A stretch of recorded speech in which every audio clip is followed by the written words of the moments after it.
The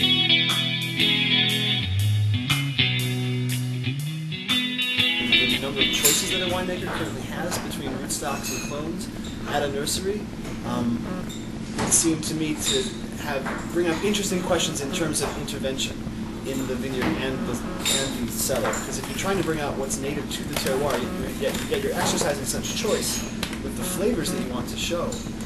It brings up some interesting questions in what like a typical wine from a Santa Barbara County is. Well, first of all, let's start to answer your question. I would start with, due to prohibition, terroir is very difficult in California because we've taken out all of our old vines.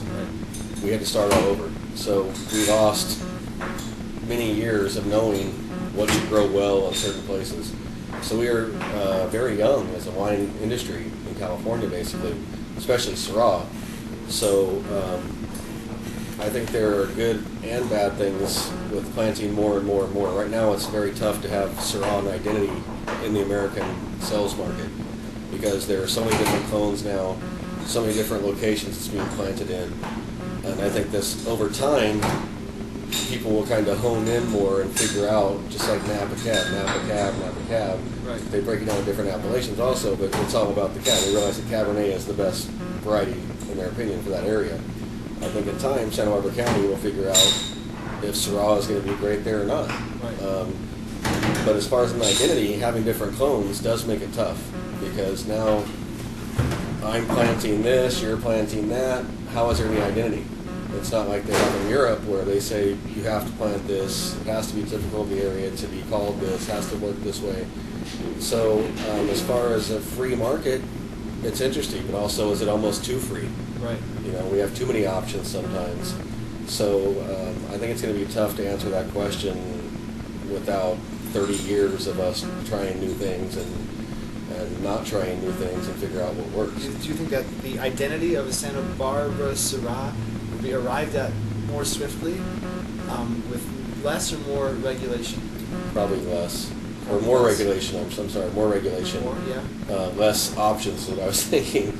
Because it would be, again, there's so many different options of clonal selections now that it's tough to say this is what grows well here. Right. If you just have the old Estrella clone, like it was for a long time, and you're planting that in the cooler areas, warmer areas, rocky areas, flat areas, it would still have that same clonal taste and still kind of the same weight, and the things would be much more similar. Right now there's no similarity. You have all these options. Now you're planting stuff 2 miles from the ocean to 35 miles from the ocean and blah, blah, blah. They're just very, very different.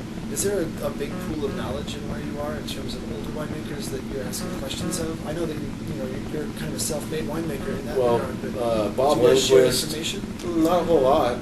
Bob Lindquist is definitely a pioneer for the area for making Syrah. He's been making Syrah since the late 80s, I believe. Yeah. Maybe mid-80s. And Adam Tolmack also has been making it for quite a while. Zaca Mesa has the oldest plantings of Syrah. Dan Gehrs has been around for a while. Bob Lindquist is obviously a pioneer. He's the kind of guy you can definitely, and with Dan Gehrs, you can just call him and say, hey, what do you think? But Bob just planted a vineyard up in Edna Valley a few years ago, and I know he planted different clones also to see.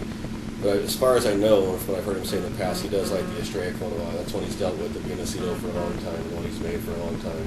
The one that he made at Zaca Mesa back when he was just starting to make wine in the area and things like that.